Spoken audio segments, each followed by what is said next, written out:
What's up guys, Lou here, and I'm in Dundas Square in downtown Toronto. That's because I want to put all this conspiracy to rest with the Bendgate controversy. I have a brand new iPhone 6 Plus, so should we do this? Am I the Incredible Hulk? Am I a bodybuilder, guys? Or am I a regular dude?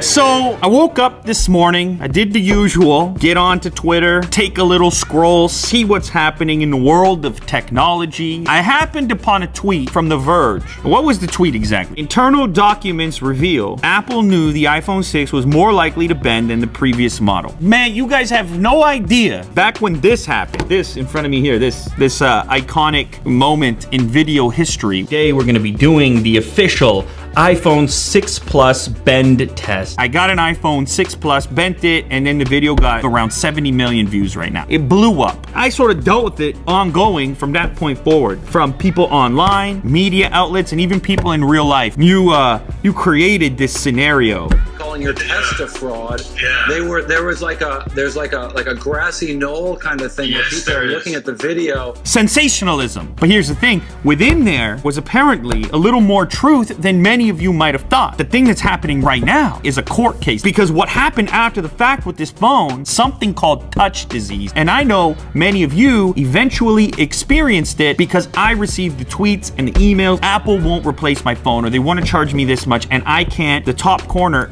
is no longer responsive to touch. Now, because of this lawsuit, Apple was forced to release internal documents about their own testing. Within those internal documents, Apple's own documents, they admit to knowing that the iPhone 6 and 6 Plus were substantially weaker than any model they had made previously, and more likely to bend. Over 7 times more likely. A lot of people looked at that video and he said, Lou, you're just trying to get some views right now. I didn't know it was gonna get 70 million views, all right? I'd be lying if I told you that. But the motivation to make that video was pure. I got a message from my cousin. Dude, I was snowboarding yesterday. I had the phone in my pocket. I didn't do anything to it. It was just in my pocket and it bent. And he sent me this message and I was like, oh my goodness, this could be a big deal. You know, if these things are as weak as I think they are, then there could be other changes that happen internally, other problems. Now, Apple has never publicly admitted that this device is particularly bendable. They did eventually admit the touch disease thing, but they said it was for some different reason. They said they needed a little bit more epoxy around the logic board to reinforce it. A lot of people don't know this, but before I ever published a video on YouTube, I actually repaired iPhones. So I had a little bit of knowledge, you know, what goes on, the internal workings of these things. That guy's probably crazy. What, that YouTuber?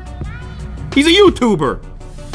But I had a feeling that something was catastrophically wrong with this particular design. And so when the 6S came out, I really want to get to the bottom of it. I took the shell from the 6S and the 6, and I went to a laboratory, a place that could do elemental analysis to tell you about the makeup of a particular material, and realized immediately that in the 6S, Apple had created a whole new alloy. We always had this significant presence of zinc, which points to 7000 series aluminum. They added zinc to give it more stiffness. You mean you're gonna change the whole material? I thought only 3 people were affected. Isn't that what you heard, Jack? Wasn't it only 3 people affected?